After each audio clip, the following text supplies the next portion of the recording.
Belanja negara akan didesain di angka kira-kira 3.500 triliun lebih. Pertanyaannya, ini belanjanya siapa, Pak? Nah, 3.500 triliun belanja di 2025, ini proyek siapa? Presidennya belum bekerja, anggarannya udah defisit. Lebih dari 600 triliun. Ini untuk membiayai program siapa?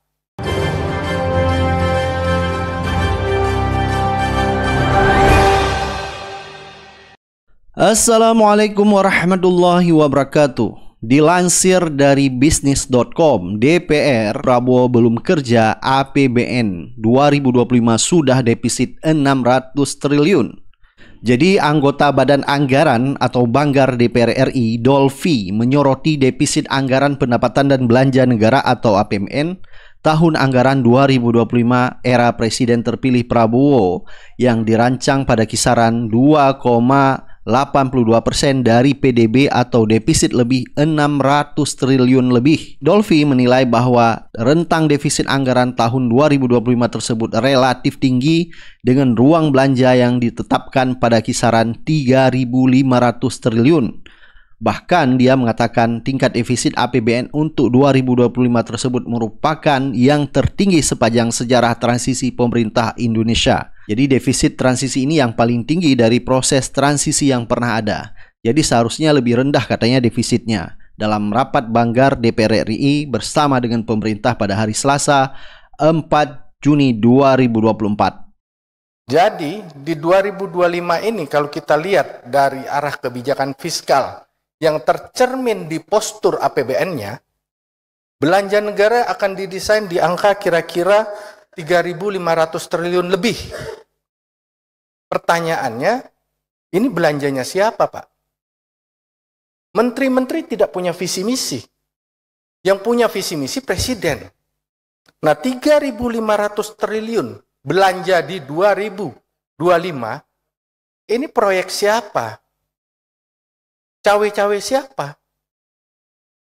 Apakah ini proyek-proyek titipan? Kan tidak, APBN bukan tempat penitipan proyek, Pak. Kita lihat lagi kalau kita teropong. Belanja pemerintah pusatnya itu kurang lebih dari 2.600 triliun. Proyek siapa ini, Pak? Menteri yang lama apakah akan jadi menteri lagi? Kementeriannya akan bertambah? Ini proyek siapa? Pertanyaannya. Ini harus ada landasannya, Pak. Kemudian, defisitnya.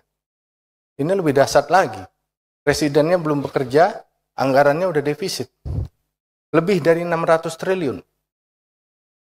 Ini untuk membiayai program siapa? Nah, yang jadi pertanyaan, apa penyebab defisit anggaran pada tahun 2025 dengan ruang anggaran belanja negara yaitu mencapai 3.500 triliun? Mungkin kita menduga salah satunya adalah program Prabowo makan siang gratis yang sekarang diubah menjadi sarapan gratis, dan juga susu yang juga diubah menjadi telur. Dan Tempo waktu itu membongkar bahwa anggaran makan siang gratis saja mencapai 500 triliun lebih. Nah, setelah diubah menjadi sarapan gratis, kemungkinan 500 triliun akan turun. Belum lagi anggaran IKN yang harus diperhitungkan yang mencapai 450 triliun lebih. Jadi ini adalah salah satu juga faktor yang menyebab bengkaknya anggaran APBN pada tahun 2025 di saat transisi pemerintah Jokowi ke Prabowo. Nah, defisit APBN 2025 melonjak juga disebabkan gara-gara beban utang dan proyek Jokowi. Penyebab utamanya melonjaknya anggaran belanja di era pemerintah Prabowo pada tahun 2025 ini adalah disebabkan karena beban utang dan proyek Jokowi. Tapi celah fiskal menurut saya kalau dilihat dari angka di sini, salah satunya tentu adalah dari utang itu memang terlalu tinggi, Bu Menteri. Saya konkret aja, saya nggak akan mendetilkan angka-angka di sini. Tapi yang bisa kritisi adalah dari segi utang, range utang itu terlalu tinggi. Kalau kita lihat memang 2015 dulu ketika pemerintahan berganti dari pemerintahan sebelumnya PSB ke Pak Jokowi, itu masih di bawah. Kita sudah tahu proyek Jokowi adalah IKN yang memang harus dipaksakan sehingga terjadi pelonjakan anggaran APBN di saat pemerintah Prabowo. Belum lagi utang di pemerintah Jokowi yang mencapai 8.500 triliun ya. Belum lagi utang BUMN kalau ditotalkan mencapai 20.000 triliun. Dan ini akan diwariskan utangnya kepada pemerintah Prabowo mendatang. Kira-kira apakah Prabowo akan melanjutkan cita-cita Jokowi seperti IKN ini? Tadi 8,04 kuadriliun. Dan diperkirakan tahun ini akan berutang lebih banyak lagi sehingga akhir masa pemerintahan Pak Jokowi utang Indonesia diperkirakan akan menembus 8,7 kuadriliun yang berarti 3,5 kali lipat kira-kira dari utang sebelum Pak Jokowi memerintah di akhir pemerintahan Pak SBY. Berarti 2014 tuh Prof. 2014. Sebenarnya realitasnya itu dari apa yang Anda pahami bersama dengan berdebat dengan Menteri Keuangan atau sama Presiden di DPR itu, berapa realitasnya utang kita sebenarnya? Kita menghitung, tadi disebutkan 8 ribuan. 8 ribuan, 8.041, oke. Berapa total jumlah APBN, utang BUMN kita? Itu tadi berkaitan dengan APBN. APBN. Nah, total yang berkaitan dengan BUMN, Januar juga tahu, itu sekitar hampir 8 ribu juga. Hampir 8.000. Jadi 16.000, oke. 16.000. Oke. Terus BPJS. yang berkaitan dengan pensiun ASN TNI Polri, berapa itu? Aktuarianya itu sekitar hampir 4.000. Jadi 20.000. Oke. Ya. Jadi kira-kira gitu. Iya. Itu berapa persen dari total apa postur kita? 100%. 100%. Wow. Wow, posturnya mencapai hampir 100%, yaitu 20.000 triliun ya. Jadi kemarin tidak salah jika masyarakat maupun netizen ya berasumsi menduga yaitu kenapa pemerintah ngotot sekali yaitu tapera dijalankan atau dilaksanakan rencananya pada tahun 2027 karena sangat genting postur anggaran APBN. Apalagi kita dengar tadi terjadi defisit di saat transisi pemerintah Jokowi ke Prabowo mencapai 600 triliun. Jadi pemerintah harus putar otak. Jadi pemerintah Jokowi sekarang harus memikir yaitu pemerintah Prabowo selanjutnya. Dan kita tahu bahwa pemerintah Prabowo akan melanjut keberlanjutan dari pemerintah Jokowi. Sehingga Jokowi pun harus memikirkan bagaimana mencari anggaran. Ya salah satunya ya program Tapera. Yang kalau rakyat bilang ini program yang memang dipaksakan untuk diperas ya. Sehingga semua harus dibebankan kepada masyarakat. Sekarang APBN-nya bolong lalu dicari cara untuk memeras rakyat. Mulai dari dana haji yang diagunkan dalam sukuk yang sebetulnya dipakai untuk membiayai IKN. Kan semua itu terlihat. Walaupun dianggap kok jauh. Iya memang negara ini Pak Jokowi terutama ingin supaya IKN itu dimuliakan. Bagaimana kita tahu bahwa tapera itu juga dipakai, ditabung atau diinvestasikan di tempat lain dan dana itu dipakai untuk IKN. Jadi sekali lagi hak rakyat untuk menerima keadilan, hak rakyat untuk mengatur masa depannya akhirnya terbengkalai karena ambisi presiden untuk menghasilkan proyek-proyek mercusuar itu. Bukannya dibatalkan proyek-proyek itu, justru proyek itu diteruskan dengan memeras dana dari rakyat. Itu yang dulu disebut oleh Peter Berger sebagai the pyramid of sacrifice. Jadi yang dibawa itu di latar piramida itu mereka sebenarnya yang menopang kemegahan piramida. Nah, piramida Jokowi itu namanya IKN.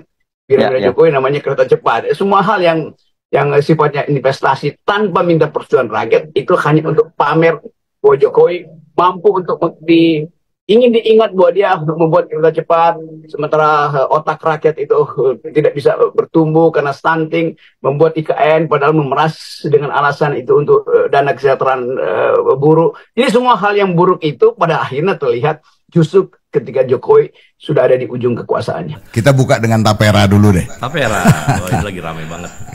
Saya rasa sih ini ada bentuk kefrustrasian dari pemerintah untuk bisa mendapatkan uang, mengisi kebolongan-kebolongan APBN yang memang duit udah susah gitu. Karena kan nggak kreatif. Dan uang-uang yang harusnya bisa masuk ke APBN justru kan kalau mau jujur kita lihat, itu kan banyak yang bocor gitu ya, dalam pengertian harusnya masuk nggak masuk. Akhirnya dia cari-cari yang paling gampang. Yang paling gampang bikin peraturan orang wajib 3% mengiur ya, kepada satu badan, namanya badan Tapera itu. Oh. teman-teman di buruh aja ya, teman-teman di buruh itu mereka lagi konsolidasi. Ini akan harus terjadi satu gerakan yang sifatnya tuntas gitu. Wah, ini nggak boleh dilakukan. Nah, ini sekarang sedang, karena mereka udah berat lah. Ini kan interest group ya. Dan memang demokrasi itu salah satu basis utama dalam demokrasi interest group. Ya, lo nggak ikut politik tapi lo interest group. Gitu. Nah, ini ngaco. Maka dia lingkungan hidup kan interest group kan. Teman-teman kayak gitu. Jadi ini karena buruh mungkin punya masa aksi gitu kan. Maka masa aksi ini sedang berkonsolidasi di semua tempat. Dan ya saya sih dengar pengusaha juga nggak setuju kan. Betul. Pengusaha marah juga tuh. Sekarang nih asosiasi pengusaha sama buruh kompak gitu loh. Nggak suka sama peraturan ini. Kan ngaco. Masa dua stakeholder utama dia yang mengiur, dua-duanya mengiur, nggak setuju lo bikin, lo apa gitu loh. Dan manfaat langsungnya itu loh bos. Nah ini yang saya nggak suka presiden membandingkan BPJS Kesehatan dengan BP Tapera. Oh ini kan jauh panggang dari api. Oh beda dong. Brother suruh ngiur BPJS. Ya, baru 2 minggu 3 minggu ngiur sakit ratusan juta dibiayai. Gitu. Okay. Kalau Tapera bukannya besok dapat rumah? 38 tahun lu nggak boleh nyentuh duit itu. Rumahnya kapan dapat? Nggak ada rumah, nggak ada perjanjian lu bisa dapat rumah, nggak ada. Oh nggak ada itu? Nggak ada. Oh itu sama dengan malak dong. Malak makanya ini ngaco. Padahal kalau kita lihat begitu banyak pengusaha-pengusaha dan investor yang masuk ke Indonesia dengan diberi kelonggaran yaitu tidak dikenakan pajak sama sekali, dan ini benar-benar sangat terbalik. Seharusnya bukan rakyat yang diperas tetapi yaitu pengusaha-pengusaha besar yang justru mengeruk kekayaan bangsa kita. Batu bara juga saya sampaikan Pak Luhut, kan saya bilang Pak Luhut ini masalahnya satu, konflik kepentingan. Dia tidak membantah. Karena beliau punya perusahaan. Tapi saya kan cuma di listrik sama di batu bara aja, oke, saya bilang pokoknya ada gitu kan. Nah tolong Pak, saya bilang ini batu bara harganya naiknya 10 kali lipat kira-kira begitu kan. Kenakan pajak ekspor dong. Australia dan negara-negara lain mengenakan namanya windfall tax, windfall profit tax, pajak durian runtuh. Karena bukan hebatnya perusahaan, karena perang Ukraina. Tiba-tiba harganya naik dan negara juga minta bagian. Nanti hari Senin saya bicarakan dengan Menteri Keuangan. Sampai sekarang tidak ada. Ya karena fakta Pak Luhut punya perusahaan batubara kan. Ya nggak mau dong, sebagai pengusaha saya tidak mau laba saya berkurang. Gitu. Jadi ini yang Bang Faisal bilang ada kebijakan tetapi ada vested interest tapi dibungkus dengan kebijakan. Iya. Saya ingin katakan juga ya, Pak Luhut tidak boleh mengklaim saya itu sembrono, saya itu merasa lebih pintar. Tim dia itu bekerja dengan hati. Hati cuma Tuhan yang tahu. Jadi argumennya itu makin. Jadi inilah yang seharusnya kita buka, datanya kita lihat, kemudian kita bicarakan. Kan tidak di ruang hampa itu kan. Tidak di ruang hampa. Ya. Dan mereka bukan malaikat. Harus ada checks and balances. Fungsi itu tidak berjalan di DPR. Ya. Harusnya ini kan ada tim DPR gitu. Ya siapa lagi kalau bukan kita. Ya. Penerimaan pajak selama era Pak Jokowi merosot tajam. Tax ratio ya. Oh, tax ratio. Tax ratio merosot tajam, mencapai level terendah sepanjang sejarah Republik Indonesia, hanya 1 digit. Sedemikian rendahnya pajak itu, sehingga kita itu di dunia nomor 134 dari 143 negara. Sedemikian sangat rendahnya. Nah jadi kalau pengeluaran naik terus, pendapatan turun terus kan makin menganga. Dan menganga itu ditutup dengan utang. Apa bisa dibayar? Sudah tidak bisa sebetulnya. Waduh. Maksudnya sudah tidak bisa itu karena pengeluaran APBN kita di luar bayar bunga utang. Jadi pengeluaran APBN di luar bunga utang itu sudah lebih rendah daripada penerimaannya. Artinya apa? Kan tadi di luar utang. Iya. Bayar utang bagaimana dong? Bayar bunganya. Bunga saja. Ya harus dengan berutang lagi. Artinya kan kita sudah gali lubang, tutup lubang. Makan siangnya belum mulai. Dikasih orek pun belum. Dipungut biaya tapera dari sekarang. Seumur hidup lagi. Pinter aja ya kalau pemerintah politiknya. Namanya uang, kalau udah dikelola sama pemerintah, kemana aja larinya bisa. entah ke IKN, entah buat makan siang gratis kan. Padahal makan siang gratisnya belum mulai. Suruh bayar tapera aja seumur hidup dari sekarang. Karena kalau kita ngikut tapera, bayangan kita punya rumah. Setelah kita pensiun, walau alam. Emang duit 150.000 per bulan. 20 tahun bisa dapat rumah yang harganya 300 juta. Gue lagi ngetawain orang-orang yang milih berkelanjutan. Ayo, gimana perasaan kalian? Pas tahu gaji kalian bakal dipotong buat tapera. Oh ya, buat bapak-bapak menteri yang bikin aturan kayak gitu, kenapa nggak gaji bapak aja sih yang dipotong? Gaji kita tuh udah cukup, Pak. Itu pun masih kurang. Gaji kalian kan lebih gede, Pak, dari kami. Puluhan juta, ratusan juta. Ayolah, Pak. Jangan nyiksa rakyat. Rakyat udah miskin, masa dibuat miskin? Ayo, Pak. Semangat, Pak. Bikin sengsara rakyatnya. Mbak, kalau kamu nggak punya uang nggak usah ikutan juga nggak apa-apa. Ribet. Nggak usah diingetin, saya itu nggak akan ikut iuran tapera. Dan saya mau kasih tahu ya, iuran tapera itu bukan untuk orang kaya tok, tapi untuk orang miskin. Tapi peruntukannya, tujuannya untuk membantu orang miskin yang tidak mampu beli rumah. Mungkin salah satunya adalah dirimu. Saya nggak akan ikut tapera kok, nggak akan. Kenapa? Karena yang pertama, saya sudah punya rumah, alhamdulillah. Gaji saya stabil setiap bulan, alhamdulillah. Jadi saya nggak perlu pembiayaan dari tapera atau nabung di tapera untuk beli rumah. Nggak perlu, saya mampu membiayai rumah tinggal saya sendiri. Yang kedua, kenapa saya nggak ikut? Karena saya nggak mau kalau saya ikut iuran tabungan saya jadi ladang korupsi para pejabat. Yang ketiga, saya juga nggak ikhlas, saya nggak ridho uang tabungan saya dipakai untuk membantu orang yang pemikirannya kayak sampeyan. Saya nggak ikhlas. Saya lebih ikhlas didenda administrasi oleh pemerintah 0,1% dari pemerintah setiap bulan daripada saya harus nabung tabungan bodong kayak tapera. 0,1% dari gaji saya itu kira-kira cuma 10.000. Ora apa-apa aku didenda 10.000 setiap bulan. Hitung-hitung itu uang parkir. Daripada nasib tabungan saya itu seperti ini, aku ya mau. Dari contoh ini aja, ini nih. Ini jadi bukti kok. Karena seperti pengalaman yang udah-udah, uang rakyat yang dikelola pemerintah itu sudah pasti berakhiran di korupsi. Jadi ladang bancaan pejabat-pejabat yang serakah. Seperti Jiwasraya, Asabri, Bumi Putra, PT Taspen. Uangnya itu kemana? Udah pasti digarong oleh pejabat yang serakah. Nah, kenapa saya sekarang itu mengkritik? Saya ingin mengedukasi orang-orang di luar sana. Saya ingin membuat mereka itu menimbang apakah perlu menabung di tapera, apakah menguntungkan menabung di tapera. Begitu, ya. Lagi pula, mengkritik itu hak saya sebagai warga negara Indonesia. Dan kritikan saya itu dilindungi oleh undang-undang. Kalau kupingmu, telingamu itu terasa berisik karena suara saya, ya nggak apa-apa, itu kan kupingmu, bukan kupingku, ya kan? Tombol blok itu ada kok, kenapa nggak dipakai? Jangan, Pak.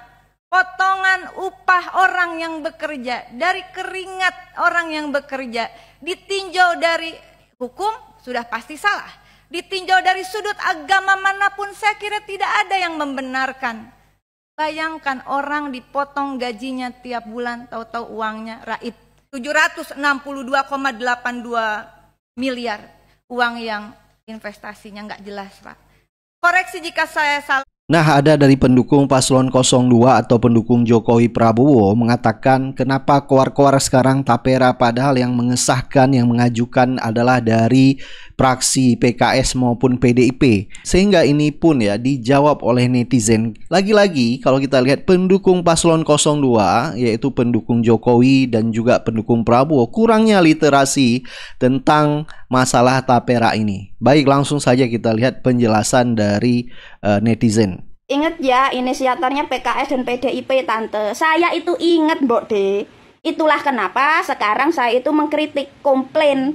Kenapa per peraturan pemerintah yang dikeluarkan Jokowi tahun 2024 soal tapera itu bertolak belakang atau tidak sama dengan Undang-Undang Nomor 4 Tahun 2016 tentang tapera yang kemarin disetujui oleh PDIP. Seperti contohnya pasal 9 ayat 2 di Undang-Undang Nomor 4 Tahun 2016 soal tapera berbunyi, pekerja mandiri sebagai dimaksud dalam pasal 7 ayat 1 dan ayat 2 harus mendaftarkan dirinya sendiri. Garis bawah ini, mendaftarkan dirinya sendiri kepada BP Tapera untuk menjadi peserta. Ini artinya, kalau mendaftarkan dirinya sendiri harus berdasarkan sukarela. Sukarela. Kenapa di peraturan pemerintah yang dikeluarkan Jokowi malah diwajibkan?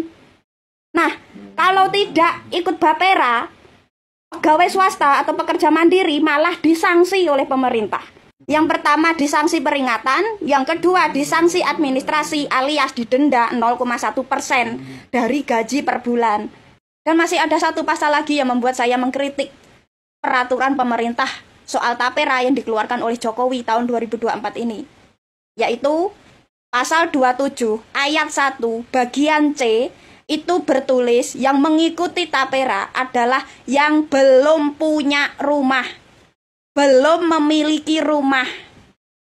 Kenapa di peraturan pemerintahnya Jokowi malah berbeda? Yang sudah punya rumah tetap mengikuti tapera. Nah, dari dua pasal yang berbeda ini, sekarang Anda paham ya kenapa saya mengkritik peraturan pemerintah yang dikeluarkan Jokowi soal tapera ini. Karena basicnya peraturan pemerintah yang dikeluarkan Jokowi itu berbeda dengan makna Undang-Undang Nomor 4 Tahun 2016 tentang tapera yang dulu diteken oleh PDIP, yang disetujui oleh PDIP. Ini loh Mbok De, minimal sampean itu kalau mau mengkritik orang, minimal baca dulu undang-undangnya dan peraturan pemerintahnya. Baru Anda bisa menyimpulkan apa perbedaannya. Dan baru Anda tahu kenapa banyak orang mengkritik peraturan pemerintah yang dikeluarkan Jokowi sekarang.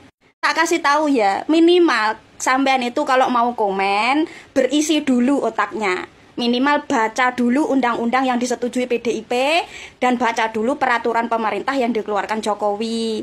Baru Anda tahu isinya, perbedaannya. Ojo mek moco judule tok PDIP setuju tapera. Padahal undang-undang yang disetujui PDIP itu berbeda maksud, makna, dan ketentuannya dengan peraturan pemerintah yang diteken oleh Jokowi.